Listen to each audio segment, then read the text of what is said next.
Complete Works of Swami Vivekananda. Volume 1. Patanjali's Yoga Aphorisms, that is, a concise statement of a principle. Chapter 2. Concentration, its practice. 1. Mortification, study, and surrendering fruits of work to God are called Kriya-yoga. Those Samâdhis with which we ended our last chapter are very difficult to attain. So we must take them up slowly. The first step, the preliminary step, is called Kriya-yoga.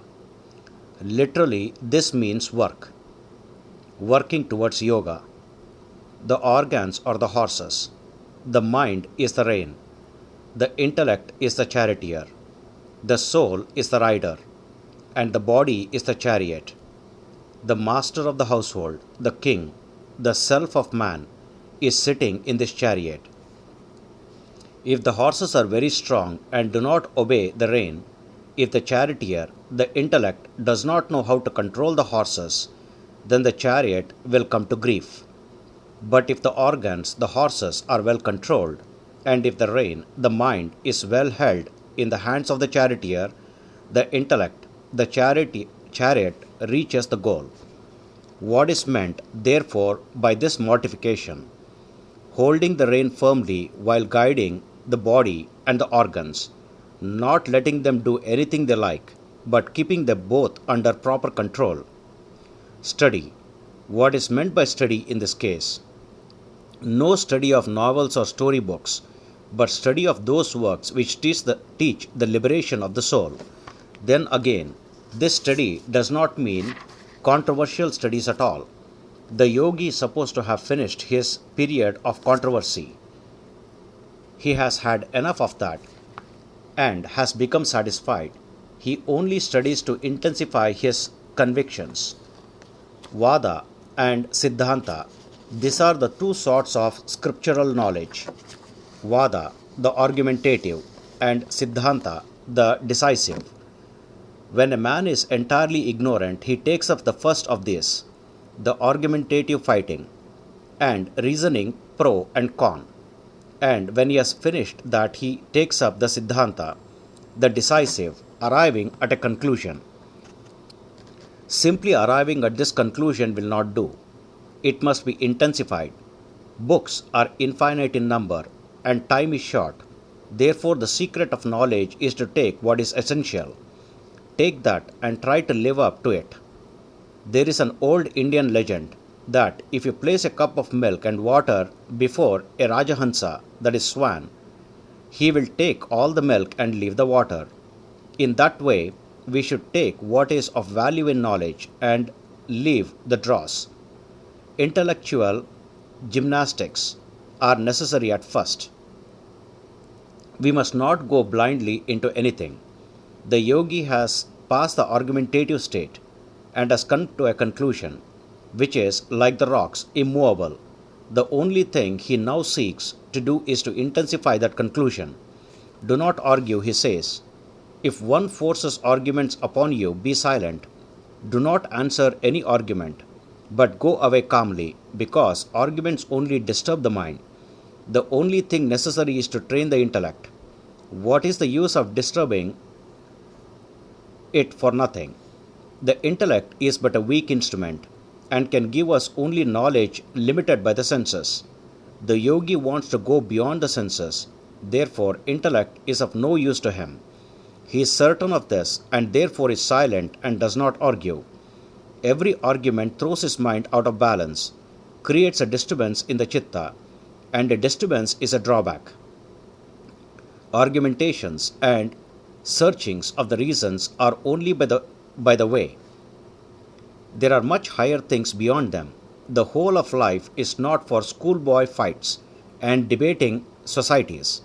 Surrendering the fruits of work to God is to take to ourselves neither credit nor blame, but to give up both to the Lord and be at peace. 2. It is for the practice of samadhi and minimizing the pain-bearing obstructions. Most of us make our minds like spoilt children, allowing them to do whatever they want. Therefore, it is necessary that Kriya-yoga should be constantly practiced in order to gain control of the mind and bring it into subjection. The obstructions to yoga arise from lack of control and cause us pain.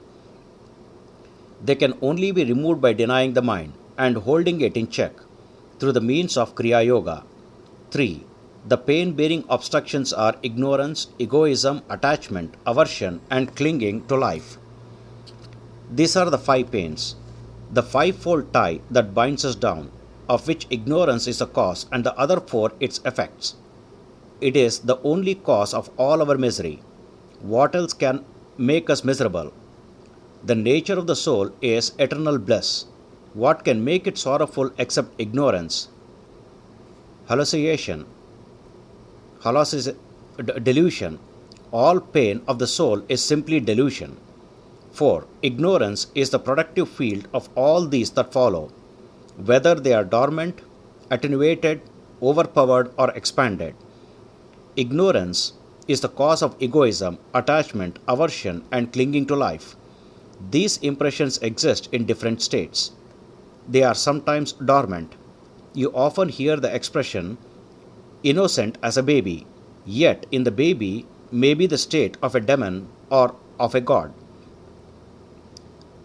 which will come out by degrees. In the yogi, these impressions, the samskaras left by past actions, are attenuated, that is, exists in a very fine state, and he can control them and not allow them to become manifest. Overpowered means that sometimes one's set of impressions is held down for a while by those that are stronger, but they come out when that repressing cause is removed. The last state is the expanded, when the samskaras, having helpful surroundings, attain to a great activity, either as good or evil. 5. Ignorance is taking the non-eternal, the impure, the painful, and the non-self from the eternal, the pure, the happy, and the Atman or self respectively.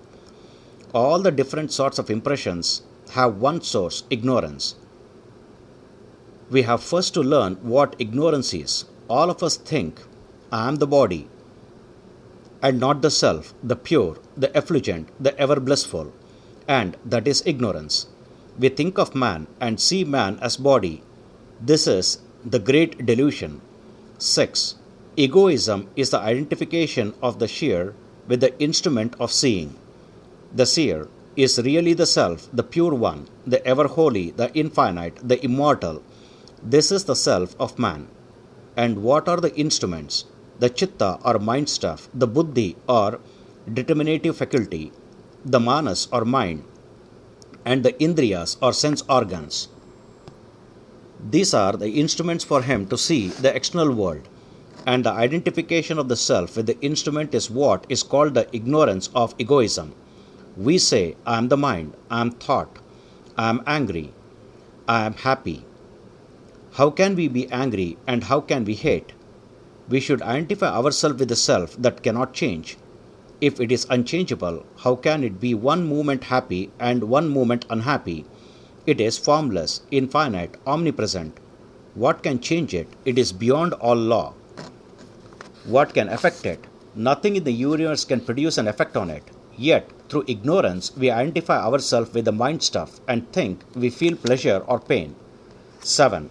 Attachment is that which dwells on pleasure. We find pleasure in certain things, and the mind, like a current, flows towards them. And this, following the pleasure center, as it were, is what is called attachment. We are never attached. Where we do not find pleasure. We find pleasure in very queer things sometimes, but the principle remains. Whatever we find pleasure, there we are attached. 9. Flowing through its own nature and established even in the learned is the clinging to life. This clinging to life you see manifested in every animal. Upon it many attempts have been made to build a theory of a future life, because men are so fond of life that they desire a future life also. Of course, it goes without saying that this argument is without much value. But the most curious part of it is that in Western countries, the idea that this clinging to life indicates a possibility of future life appears only to men, but does not include animals. In India, this clinging to life has been one of the arguments to prove past experiences and existence. For instance, if it be true that all our knowledge has come from experience, then it is sure that which we never experienced, we cannot imagine or understand. As soon as chickens are hatched, they begin to pick up food. Many times it has been seen where ducks have been hatched by hens, that as soon as they came out of the eggs, they flew to water, and the mother thought they would be drowned. If experience be the only source of knowledge, where did these chickens learn to pick up food, or the ducklings that the water was their natural element? If you say it is instinct, it means nothing. It is simply giving a word, but is no explanation. What is this instinct? We have many instincts in ourselves. For instance, most of you ladies play the piano, and remember when you first learned how carefully you had to put your fingers on the black and the white keys, one after the other. But now, after long years of practice, you can talk with your friends while your fingers play mechanically. It has become instinct. So, with every work we do, by practice it becomes instinct. It becomes automatic. But so far as we know, all the cases which we now regard as automatic are degenerated reason. In the language of the yogi, instinct is involved reason. Discrimination becomes involved and gets to be automatic samskaras. Therefore, it is perfectly logical to think that all we call instant in this world is simply involved reason. As reason cannot come without experience, all instinct is therefore the result of past experience. Chickens fear the hawk, and the ducklings love the water. These are both the results of past experience. Then the question is whether that experience belongs to a particular soul or to the body simply, whether this experience which comes to the duck is the duck's forefathers' experience or the duck's own experience. Modern scientific men hold that it belongs to the body, but the yogis hold that it is the experience of the mind, transmitted through the body. This is called the theory of reincarnation. We have seen that all our knowledge, whether we call it perception or reason or instinct, must come through one channel called experience. And all that we now call instinct is the result of the past experience, degenerated into instinct, and that instinct regenerates into reason again. So on throughout the universe, and upon this has been built one of the chief arguments for reincarnation in India. The recurring experiences of various fears in course of time produce this clinging to life. That is why the child is afraid, because the past experience of pain is there in it. Even in the most learned men who know that this body will go away and who say never mind, we have had hundreds of bodies, the soul cannot die, even in them, with all their intellectual convictions, we still find this clinging on to life. What is this clinging to life? We have seen that it has become instinctive. In the philosophical language of the yogis, it has become a samskara. The samskaras, fine and hidden, are sleeping in the chitta. All this past experience of death, all that which we call instinct, is experience become subconscious. It lives in the chitta and is not inactive but is working underneath. The chitta, vrittis, the mind waves, which are gross, we can appreciate and feel. They can be more easily controlled. But what about the finer instinct? How can they be controlled? When I am angry, my whole body, whole mind becomes a huge wave of anger. I feel it, see it, handle it, can easily manipulate it, can fight with it.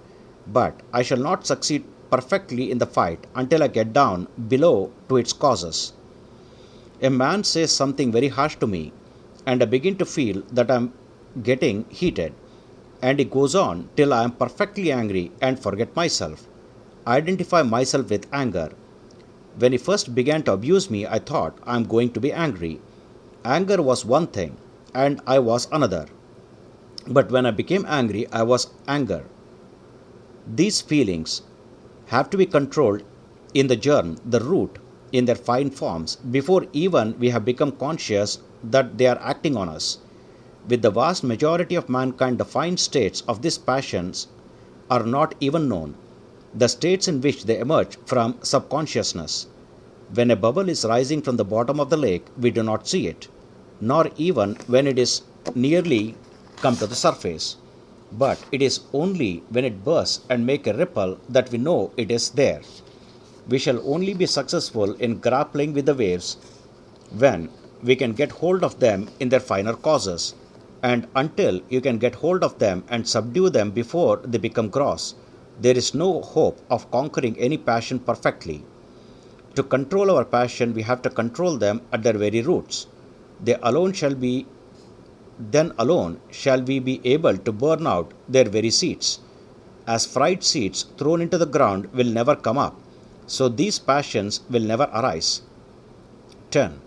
The fine samskaras are to be conquered by resolving them into their causal state. Samskaras are the subtle impression that manifest themselves into gross forms later on. How are these fine samskaras to be controlled? By resolving the effect into its cause. When the chitta, which is an effect, is resolved into its cause, asmita or egoism, then only the fine impressions die along with it. Meditation cannot destroy these. 11. By meditation, their gross modifications are to be rejected. Meditation is one of the great means of controlling the rising of these waves. By meditation, you can make the mind subdue these waves. And if you go on practicing meditation for days and months and years until it has become a habit, until it will come in spite of yourself, anger and hatred will be controlled and checked. 12. The receptacle of works has its root in these pain-bearing obstructions, and their experience is in this visible life, or in the unseen life. By the receptacle of work, it is meant the sum total of the samskaras. Whatever work we do, the mind is thrown into a wave, and after the work is finished, we think the wave is gone. No, it has only become fine, but it is still there. When we try to remember the work, it comes up again and becomes a wave. So it was there. If not, there would not have been memory. Thus every action, every thought, good or bad, just goes down and becomes fine, and is there stored up. Both happy and unhappy thoughts are called pain-bearing obstructions because, according to the yogis, they, in the long run, bring pain. All happiness which comes from the senses will eventually bring pain. All enjoyments will make us thirst for more, and that brings pain as its results. There is no limit to man's desire. He goes on desiring, and when he comes to a point where desire cannot be fulfilled, the result is pain. Therefore, the yogi regards the sum total of the impressions, good or evil, as pain-bearing obstructions. They obstruct the way to freedom of the soul. It is the same with the samskaras, the fine roots of all our works. They are the causes which will again bring effects, either in this life or in the lives to come. In exceptional cases where these samskaras are very strong, they bear fruit quickly. Exceptional acts of wickedness or of goodness bring their fruits even in this life. The yogis hold the men who are able to acquire a tremendous power of good samskaras do not have to die, but even in this life can change their bodies into god bodies. There are several such cases mentioned by the yogis in their books. These men change the very material of their bodies. They rearrange the molecules in such fashion that they have no more sickness, and what we call death does not come to them. Why should not this be? The philosophical meaning of food is assimilation of energy from the sun. The energy has reached the plant is eaten by an animal, and the animal by man. The science of it is that we take so much energy from the sun and make it part of ourselves. That being the case, why should there be only one way of assimilating energy? The plant's way is not the same as ours.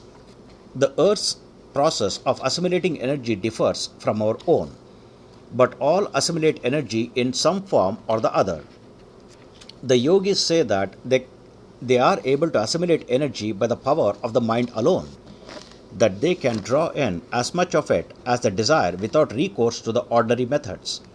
As a spider makes its web out of its own substance and becomes bound in it and cannot go anywhere except along the lines of that web, so we have projected out of our own substance this network called the nerves, and we cannot work except through the channels of those nerves. The yogi says we need not be bound by that. Similarly, we can send electricity to any part of the world, but we have to send it by means of wires. Nature can send a vast mass of electricity without any wires at all. Why cannot we do the same? We can send mental electricity. What we call mind is very much the same as electricity. It is clear that this nerve fluid has some amount of electricity because it is polarized, and it answers all electrical directions. We can only send our electricity through these nerve channels. Why not send the mental electricity without this aid? The yogi says it is perfectly possible and practicable, and that when you can do that, you will work all over the universe. You will be able to work with any body anywhere without the help of the nervous system. When the soul is acting through these channels, we say a man is living, and when these cease to work, a man is said to be dead. But when a man is able to act either with or without these channels, birth and death will have no meaning for him. All the bodies in the universe are made up of tanmantras. Their difference lies in the arrangement of the later. If you are the arranger, you can arrange a body in one way or another. Who makes up this body but you? Who eats the food? If another ate the food for you, you would not live long. Who makes the blood out of food? You certainly. Who purifies the blood and sends it through the veins? You. We are the masters of the body and will live in it. Only we have lost the knowledge of how to rejuvenate it. We have become automatic, degenerate. We have forgotten the process of arranging its molecules. So, what we do automatically has to be done knowingly. We are the masters and we have to regulate the arrangement. And as soon as we do that, we shall be able to rejuvenate just as we like. And then we shall have neither birth, nor disease, nor death. 13. The root being there, the friction comes in the form of species, life, and experience of pleasure and pain. The roots, the causes, the samskaras being there, they manifest and form the effect. The cause dying down becomes the effect. The effect getting subtler becomes the cause of the next effect. A tree bears a seed, which becomes a cause of another tree, and so on. All our works now are the effects of past samskaras. Again, these works becoming samskaras will be the causes of future actions, and thus we go on. So, this Aphorisms says that the causes being there, the fruits must come in the form of species of beings. One will be a man, another an angel, another an animal, another a demon. Then there are different effects of karma in life. One man lives 50 years, another 100, another dies in 2 years and never attains maturity. All these differences in life are regulated by past karma. One man is born, as it were, for pleasure. If he buries himself in a forest, pleasure will follow him there.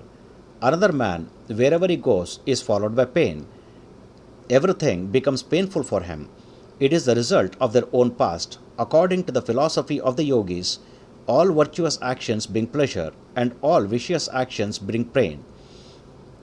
Any man who does wicked deed is sure to reap their fruits in the form of pain. 14. They bear fruit as pleasures or pain, caused by virtue or vice. 15. To the discriminating, all is, as it were, painful on account of everything bringing pain either as a consequence or as anticipation of loss of happiness, or as fresh craving arises from impressions of happiness, and also as counteraction of qualities. The yogi says that the man who has discriminating power, the man of good sense, sees through all that are called pleasures and pains, and knows that they come to all, and that one follows and melts into the other. He sees that men follow and ignis fortis all their lives and never succeed in fulfilling their desires. The great King Yudhishthira once said that the most wonderful thing in life is that every moment we see people dying around us, and yet we think we shall never die. Surrounded by fools on every side, we think we are the only exceptions, the only learnt men. Surrounded by all sorts of experiences of fickleness, we think our love is the only lasting love. How can that be? Even love is selfish, and the yogi says that in the end we shall find that even the love of husbands and wives and children and friends slowly decays. Decadence seizes everything in this life. It is only when everything, even love, fails, that with a flash man finds out how vain, how dreamlike is this world. Then he catches a glimpse of vairagya, that is renunciation, catches a glimpse of the beyond. It is only by giving up this world that the other comes, never through holding on to this one. Never yet was there a great soul who has not to reject sense pleasures and enjoyments to acquire his greatness. The cause of misery is the clash between the different forces of nature, one dragging one way and the other dragging another, rendering permanent happiness impossible. 16. The misery which is not yet to come is to be avoided.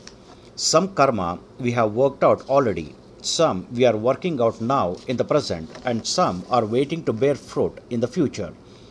The first kind is past and gone. The second we will have to work out, and it is only that which is waiting to bear fruit in the future that we can conquer and control, towards which and all our forces should be directed.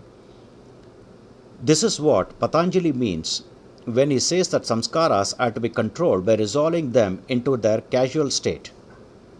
17. The cause of that which is to be avoided is the junction of the seer and the seen. Who is the seer? The self of man, the Purusha. What is the seen? The whole of the nature beginning with the mind, down to gross matter. All pleasure and pain arises from the junction between this Purusha and the mind. The Purushas, you must remember, according to this philosophy, is pure. When joined to nature, it appears to feel pleasures or pain by reflection. 18. The experience is composed of elements and organs, is of the nature of elimination, action, and inertia, and is for the purpose of experience and release of the experiencer. The experienced, that is nature, is composed of elements and organs, the elements, gross and fine, which composes the whole of nature, and the organs of senses, mind, etc., and is of the nature of elimination, sattva, action, rajas, and inertia, tamas. What is the purpose of the whole of nature? That the Purusha may gain experience. The Purusha has, as it were, forgotten his mighty godly nature. There is a story that the king of the gods, Indra, once became a pig. Wallowing in mire, he had a she-pig and a lot of baby pigs, and was very happy. Then some gods saw his plight, and came to him and told him, "You are the king of the gods. You have all the gods under your command. Why are you here?" But Indra said, "Never mind. I am all right here. I do not care for heaven, while I have this sow and these little pigs." The poor gods were at their wits' end. After a time, they decided to slay all the pigs one after another. When all were dead, Indra began to weep and mourn. Then the gods ripped his pig body open, and he came out of it, and began to laugh. When he realized what a hideous dream he had had, he, the king of gods, to have become a pig, and to think that the pig's life was the only life, not only so, but to have wanted the whole universe to come into the pig's life. The Purusha, when it identifies itself with nature, forgets that it is pure and infinite. The Purusha does not love. It is love itself. It does not exist. It is existence itself. The soul does not know. It is knowledge itself. It is a mistake to say the soul loves, exists, or knows. Love, existence, and knowledge are not the qualities of the Purusha, but its essence. When they get reflected upon something, you may call them the qualities of that something. They are not the qualities but the essence of the Purushas, the great Atman. the infinite being, without birth or death, established in its own glory, it appears to have become so degenerate that if you approach to tell it you are not a pig, it begins to squeal and bite. Thus is it with us all in this Maya, this dream world, where it is all misery, weeping and crying, where a few golden balls are rolled, and the world scrambles after them. You were never bound by loss. Nature never had a bond for you. That is what the yogi tells. Have patience to learn it, and the yogi shows how, by junction with nature and identifying itself with the mind and the world, the Purusha thinks itself miserable. Then the yogi goes on to show you that the way out of it is through experience. You have to get all this experience but finish it quickly. We have placed ourselves in this net and will have to get out. We have got ourselves caught in the trap and we will have to work out our freedom. So get this experience of husbands and wives and friends and little loves. You will get to them safely if you never forget what you really are. Never forget this is only a momentary state and that we have to pass through it. Experience is the only great teacher, experience of pleasure and pain. But no, it is only experience. It leads step by step to that state where all things become small and the Purusha so great the whole universe seems as a drop in the ocean and falls off by its own nothingness. We have to go through different experiences, but let us never forget the ideal. 19. The states of the qualities are the defined, the undefined, the indicated only, and the signless. The system of yoga is built entirely on the philosophy of the Sankhyas. As I told you before, and here again I shall remind you of the cosmology of the Sankhya philosophy. According to the Sankhyas, nature is both the material and the efficient cause of the universe. In nature, there are three sorts of materials, the sattvas, the rajas, and the tamas. The tamas material is all that is dark, all that is ignorant and heavy. The rajas is activity. The sattva is calmness, light. Nature before creation is called by them avyakta, undefined or indiscrete, that is, in which there is no distinction of form or name, a state in which these three materials are held in perfect balance. Then the balance is disturbed. The three materials begin to mingle in various fashions, and the result is the universe. In every man also these three materials exist. When the sattva material prevails, knowledge comes. When rajas, activities, and when tamas, darkness, lassitude, idleness, and ignorance. According to the Sankhya theory, the highest manifestation of nature consisting of the three materials is what they call Mahat, or intelligence, universal intelligence of which each human intellect is a part. In the Sankhya philosophy, there is a sharp distinction between manas, the mind function, and the function of the buddhi, intellect. The mind function is simply to collect and carry impressions and present them to the buddhi, the individual Mahat, which determines upon it. Out of the Mahat comes egoism, out of which again comes the fine materials. The fine materials combine and become the gross materials outside, the external universe. The claim of the Sankhya philosophy is that, beginning with the intellect down to a block of a stone, all is the product of one substance, different only as finer to grosser states of existence. The finer is a cause, and the grosser is the effect. According to the Sankhya philosophy, beyond the whole of nature is the Purusha, which is not material at all. Purushas is not at all similar to anything else, either buddhi or mind or tanmantras or the gross materials. It is not akin to any one of these. It is entirely separate, entirely different in its nature. And from this they argue that the Purusha must be immortal, because it is not the result of combination. That which is not the result of combination cannot die. The Purushas or souls are infinite in number.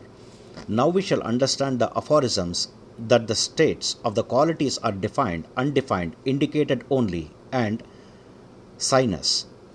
By the defined are means the gross elements, which we can sense. By the undefined are meant the very fine materials, the tanmantras, which cannot be sensed by ordinary men. If you practice yoga, however, says Patanjali, after a while your perceptions will become so fine that you will actually see the tanmantras. For instance, you have heard how every man has a certain light about him. Every living being emits a certain light, and this, he says, can be seen by the yogi. We do not all see it, but we all, throughout these tanmantras, just as a flower continuously sends out fine particles which enables us to smell it. Every day of our lives, we throw out a mass of good or evil, and everywhere we go, the atmosphere is full of these materials. That is how there came to the human mind unconsciously the idea of building temples and churches. Why should man build churches in which to worship God? Why not worship Him anywhere? Even if he did not know the reason, man found that the place where people worshipped God became full of good tanmantras. Every day people go there, and the more they go, the holier they get, and the holier that place becomes. If any man who has not much sattva in him goes there, the place will influence him and arouse his sattva qualities. Here, therefore, is the significance of all temples and holy places. But you must remember that their holiness depends on holy people congregating there. The difficulty with man is that he forgets the original meaning and puts the cart before the horse.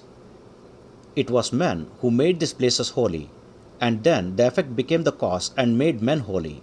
If the wicked only were to go there, it would become as bad as any other place. It is not the building, but the people that make a church, and that is what we always forget. That is why sages and holy persons who have much of this sattva quality can send it out and exert a tremendous influence day and night on their surroundings. A man may become so pure that his purity will become tangible. Whatsoever comes in contact with him becomes pure. Next, the indicated only means the buddhi, the intellect. The indicated only is the first manifestation of nature.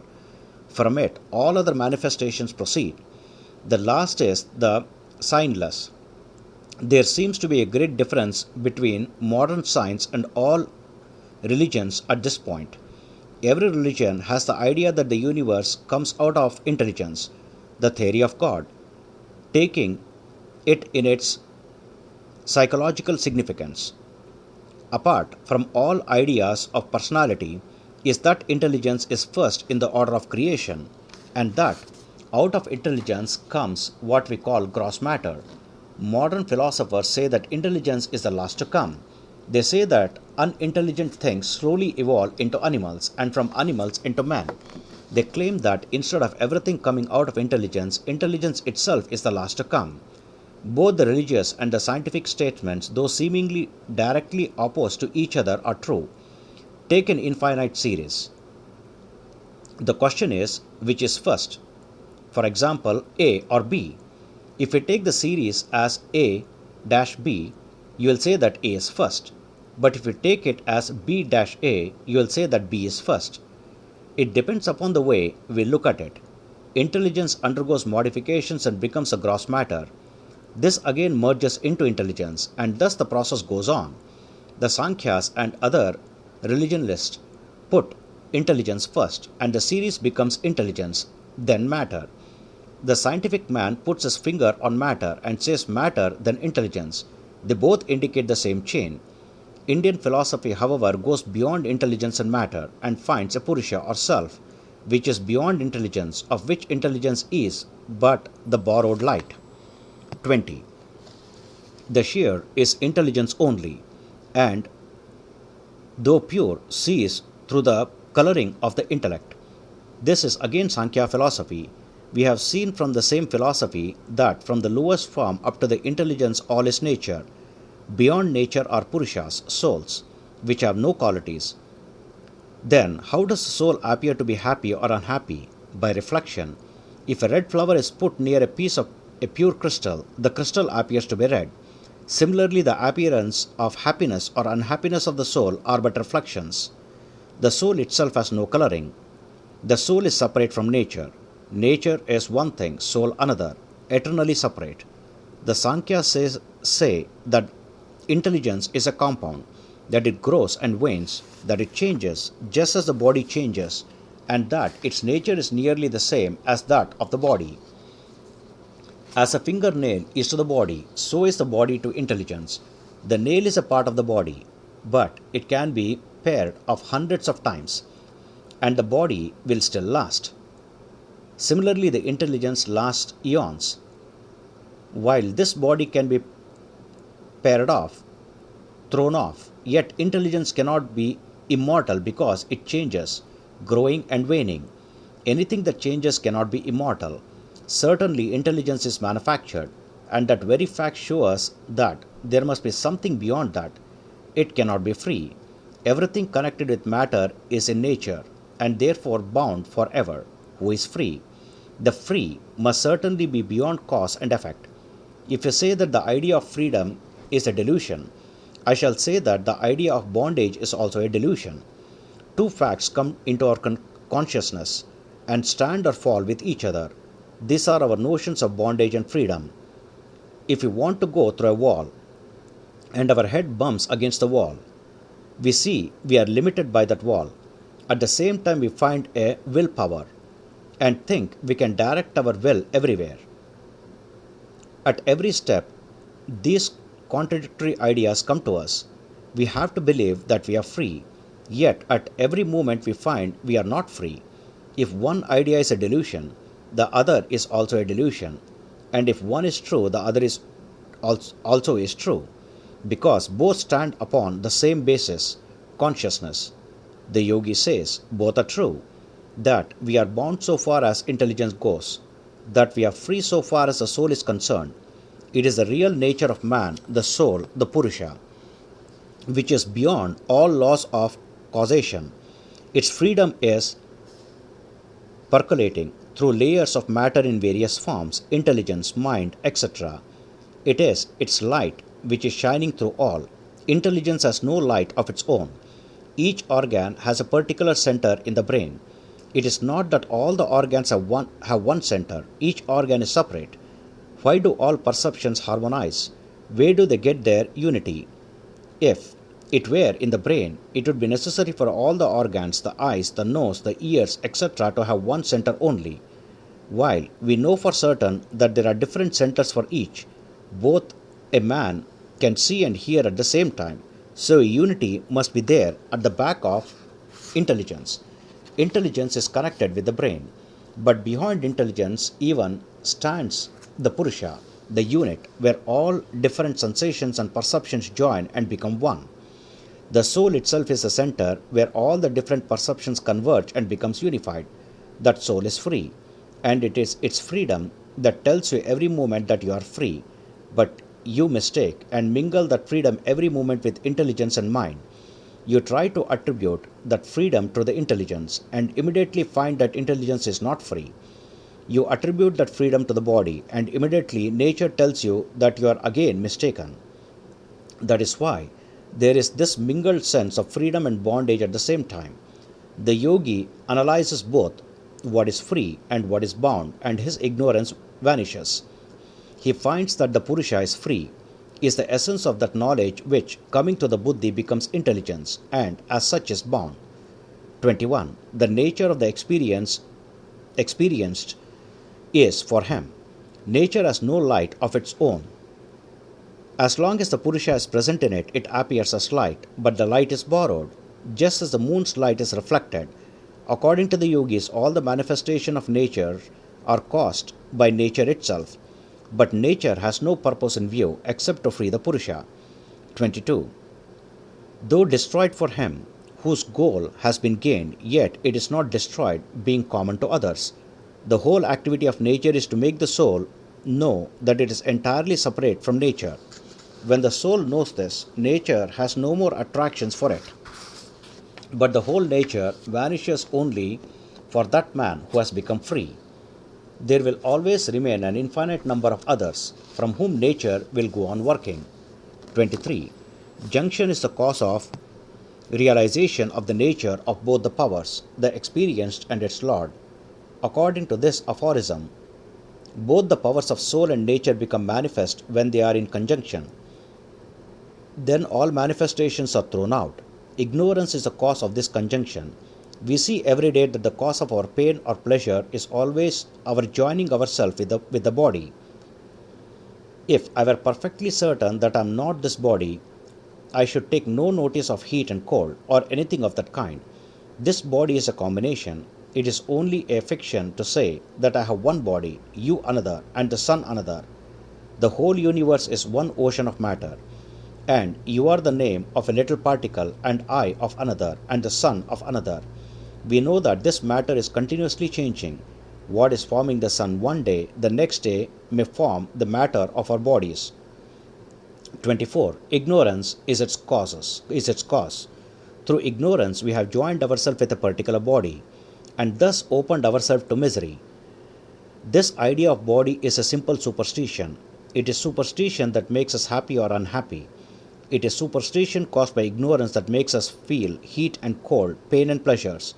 It is our business to rise above this superstition, and the Yogi shows us how we can do this. It has been demonstrated that under certain mental conditions, a man may be burnt, yet he will feel no pain. The difficulty is that this sudden upheaval of the mind comes like a whirlwind one minute and goes away the next. If, however, we gain it through yoga, we shall permanently attain to the separation of self from the body. 25. There being absence of that ignorance, there is absence of junction, which is the thing to be avoided. That is the independence of the sphere. According to yoga philosophy, it is through ignorance that the soul has been joined with nature. The aim is to get rid of nature's control over us. That is the goal of all religions. Each soul is potentially divine. The goal is to manifest this divinity within. By controlling nature, external and internal, do this either by work or worship or psychic control or philosophy. By one or more or all of this and be free. This is the whole of religion. Doctrines or dogmas or rituals or books or temples or forms are but secondary details. The yogi tries to reach this goal through psychic control. Until we can free ourselves from nature, we are slaves, and she dictates, so we must go. The yogi claims that he who controls mind controls matter also. The internal nature is much higher than the external and much more difficult to grapple with, much more difficult to control. Therefore, he who has conquered the internal nature controls the whole universe. It becomes his servant. Râja-yoga propounds the methods of gaining this control. Forces higher than we know in physical nature will have to be subdued. This body is just the external crust of the mind. They are not two different things. They are just as the oyster and its shell. They are but two aspects of one thing. The internal substance of the oyster takes up matter from outside and manufactures the shell. In the same way, the internal fine forces, which are called mind, takes up gross matter from outside, and from that manufactures this external shell, the body. If then we have control of the internal, it is very easy to have control of the external. Then again, these forces are not different. It is not that some forces are physical and some mental. The physical forces are but the gross manifestations of the finer forces, just as the physical world is but the gross manifestation of the fine world. 26. The means of destruction of ignorance is unbroken practice of discrimination. This is the real goal of practice, discrimination between the real and the unreal, knowing that the Purusha is not nature, that it is neither matter nor mind, and that because it is not nature, it cannot possibly change. It is only nature which changes, combining and recombining, dissolving continually.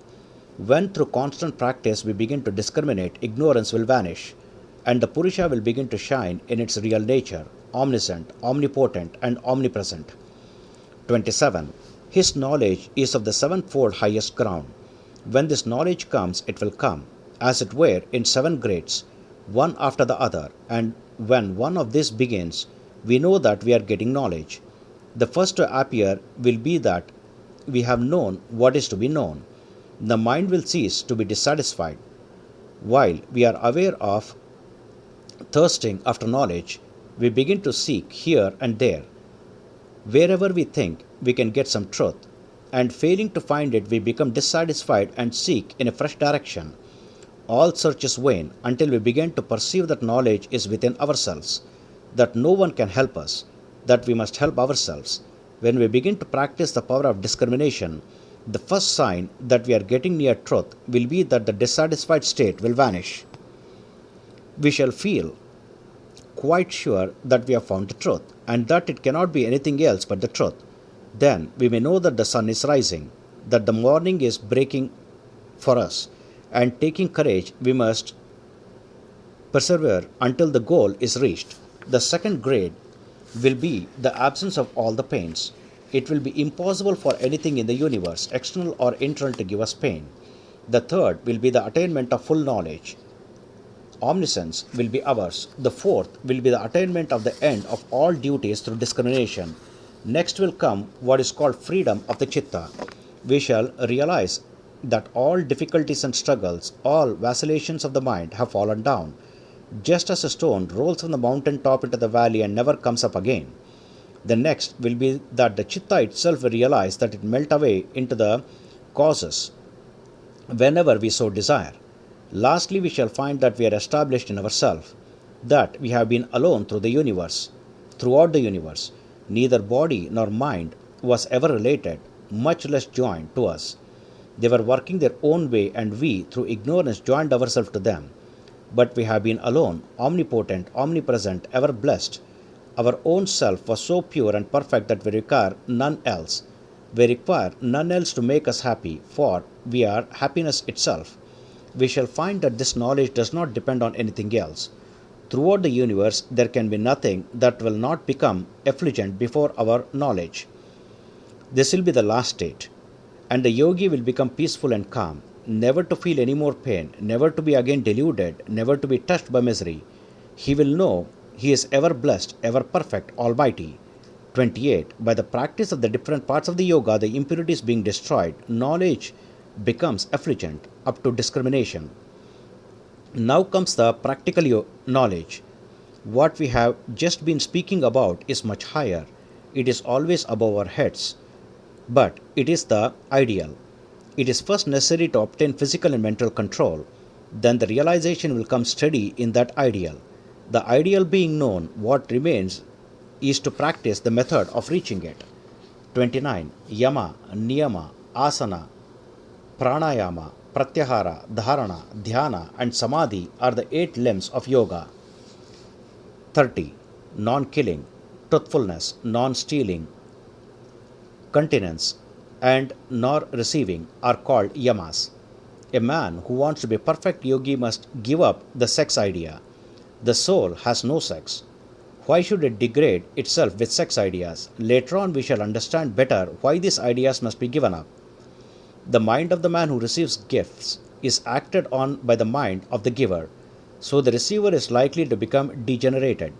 Receiving gifts is prone to destroy the independence of the mind and make us slavish. Therefore, receive no gifts. 31. This, unbroken by time, places, purpose, and caste rules, are universal great vows. These practices, non-killing, truthfulness, non-stealing, chastity, and non-receiving, are to be practiced by every man, woman, and child, by every soul, irrespective of nation, country, or position. 32. Internal and external purification, contentment, mortification, study, and worship of God are the niyamas. External purification is keeping the body pure. A dirty man will never be a yogi. There must be internal purification also, that is obtained by the virtues named. Of course, internal purity is of great value than external, but both are necessary, and external purity without internal is of no good. 33. To obstruct thoughts which are inimical to yoga, contrary thoughts should be brought. That is the way to practice the virtues that have been stated. For instance, when a big wave of anger has come into the mind, how are we to control that? Just by rising an opposing wave. Think of love. A mother is very angry with her husband. Sometimes a mother is very angry with her husband, and while in that state the baby comes in and she kisses the baby. The old wave dies and out, and a new wave arises, love for the child. That suppresses the other one. Love is opposite to anger. Similarly, when the idea of stealing comes, non-stealing should be thought of. When the idea of receiving gifts comes, replace it with a contrary thought. 34. The obstructions to yoga are killing, falsehood, etc. When committed, caused, or approved, either through avarice or anger or ignorance, whether slight, middling, or great, and they result in infinite ignorance and misery. This is the method of thinking the contrary. If I tell a lie, or cause another to tell one, or approve of another doing so, it is equally sinful. If it is a very mild lie, still it is a lie. Every vicious thought will rebound. Every thought of hatred which you may have thought in a cave even is stored up, and will one day come back to you with tremendous power in the form of some misery here. If you project hatred and jealousy, they will rebound on you with compound interest. No power can avert them. When once you have put them in motion, you will have to bear them. Remembering this will prevent you from doing wicked things. 35. Non-killing being established. In his presence, all enmity ceases in another. If a man gets the idea of non-injuring others, before him even animals, which are by their very nature ferocious, will become peaceful. The tiger and the lamb will play together before that yogi. When you have come to that state, then alone you will understand that you have become firmly established in non-injuring. 36. By the establishment of truthfulness, the yogi gets the power of attaining for himself and others the fruits of work, without the works. When this power of truth, which will be established with you, then even in dream you will never tell an untruth. You will be true in thought, word, and deed. Whatever you say will be truth. You may say to a man, "Be blessed," and that man will be blessed. If a man is deceased, and you say to him, "Be thou cured," he will be cured immediately. 37. By the establishment of non-stealing, all wealth comes to the yogi.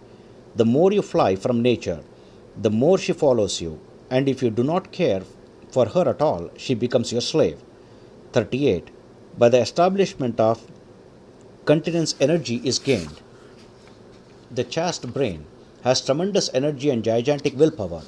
Without chastity, there can be no spiritual strength. Continence gives wonderful control over mankind. The spiritual leaders of man have been very continent, and this is what gave them power. Therefore, the yogi must be continent. 39. When he is fixed in non-receiving, he gets the memory of past life.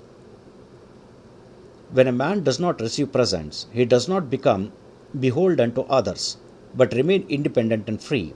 His mind becomes pure. With every gift, he is likely to receive the evils of the giver. If he does not receive, the mind is purified, and the first power it gets is memory of past life. Then alone the yogi becomes perfectly fixed in his ideal. He sees that he has been coming and going many times, so he becomes determined that this time he will be free, that he will no more come and go, and be the slave of nature.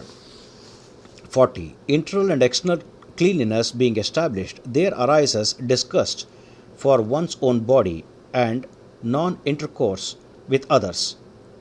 When there is real purification of the body, external and internal, there arises neglect of the body, and the idea of keeping it nice vanishes. A face which others call most beautiful will appear to the yogi as merely animal, if there is not intelligence behind it. What the world calls a very common face he regards as heavenly, if the spirit shines behind it. This thirst after body is a great bane of human life. So the first sign of the establishment of purity is that you do not care to think you are a body. It is only when purity comes that we get rid of the body idea. 41. There also arises purification of the sattva, cheerfulness of the mind, concentration, conquest of the organs, and fitness of the realization of the self. By the practice of cleanliness, the sattva material prevails, and the mind becomes concentrated and cheerful. The first sign that you are becoming religious is that you are becoming cheerful. When a man is gloomy, that may be dyslexia, but it is not religion. A pleasurable feeling is the nature of the sattva. Everything is pleasurable to the sattvic man, And when this comes, know that you are progressing in yoga. All pain is caused by tamas, so you must get rid of that. Moroseness is one of the exalts of tamas. The strong, the well-knit, the young, the healthy, the daring alone are fit to be yogis. To the yogi everything is bliss. Every human face that he sees brings cheerfulness to him. That is the sign of a virtuous man. Misery is caused by sin, and by no other cause. What business have you with clouded faces? It is terrible. If you have a clouded face, do not go out that day. Shut yourself up in your room. What right have you to carry this disease out into the world? When your mind has become controlled, you have control over the whole body. Instead of being a slave to this machine, the machine is your slave. Instead of this machine being able to drag the soul down, it becomes its greatest helpmate. 42. From contentment comes superlative happiness. 43. The result of mortification is bringing powers to the organs and the body by destroying the impurity. The result of the mortification are seen immediately, sometimes by heightened powers of vision, hearing things at a distance, and so on. 44. By the repetition of the mantra comes the realization of the intended deity. The higher the being that you want to get, the harder is the practice. 45. By sacrificing all to Ishvara comes samadhi. By resignation to the Lord, samadhi becomes perfect. 46. Posture is that which is firm and pleasant. Now comes asana, posture. Until you can get a firm seat, you cannot practice the breathing and other exercises. Firmness of seat means that you do not feel the body at all. In the ordinary way, you will find that as soon as you sit for a few minutes, all sorts of disturbance come into the body. But when you have gone beyond the idea of concrete body, you will lose all sense of the body. You will feel neither pleasures nor pain. And when you take your body up again, it will feel so rested. It is only perfect rest that you can give to the body. When you have succeeded in conquering the body and keeping it firm, your practice will remain firm. But while you are disturbed with the body, your nerves become disturbed and you cannot concentrate the mind. 47. By lessening the natural tendencies for restlessness and meditating on the unlimited, posture becomes firm and pleasant. We can make the seat firm by thinking of the infinite. We cannot think of the absolute infinite, but we can think of the infinite sky. 48. Seat being conquered, the dualities do not obstruct. The dualities, good and bad, heat and cold, and all the pairs of opposites will not then disturb you. 49. Controlling the motion of the exhalation and the inhalation follows after this. When posture has been conquered, then the motion of the prana is to be broken and controlled. Thus we come to pranayama, the controlling of the vital forces of the body. Prana is not breath, though it is usually so translated. It is the sum total of the cosmic energy. It is the energy that is in each body, and its most apparent manifestation is the motion of the lungs. This motion is caused by prana drawing in the breath, and it is what we seek to control in pranayama. We begin by controlling the breath as the easiest way of getting control of the prana. 50. Its modifications are either external or internal or motionless, regulated by place, turns, and number, either long or short. The three sorts of motions of pranayama are: one by which we draw the breath in, another by which we throw it out. The third action is when the breath is held in the lungs or stopped from entering the lungs.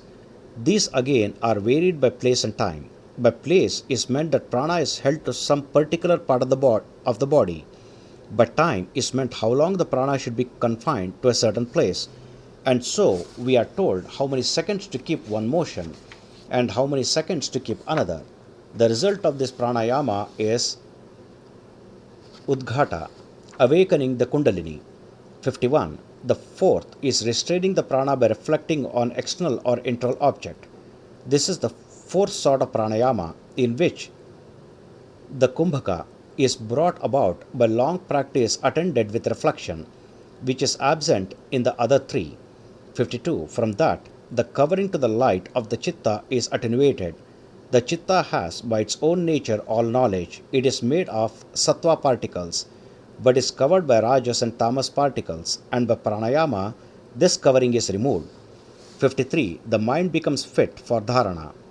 After this covering has been removed, we are able to concentrate the mind. 54. The drawing in of the organs is by their giving up their own objects and taking the form of the mind stuff as it were. The organs are separate states of the mind stuff. I see a book. The form is not in the book, it is in the mind. Something is outside which calls that form up. The real form is in the chitta. The organs identify themselves with and take the forms of whatever comes to them. If you can restrain the mind stuff from taking these forms, the mind will remain calm. This is called pratyahara. 55. Thence arises supreme control of the organs. When the yogi has succeeded in preventing the organs from taking the forms of external objects and in making them remain one with the mind stuff, then comes perfect control of the organs. When the organs are perfectly under control, every muscle and nerve will be under control. Because the organs are the centers of all the sensations and of all actions. These organs are divided into organs of work and organs of sensation. When the organs are controlled, the yogi can control all feeling and doing. The whole of the body comes under this control. Then alone, one begins to feel joy in being born. Then one can truthfully say, "Blessed am I that I was born." When that control of the organs is obtained, we feel how wonderful this body really is.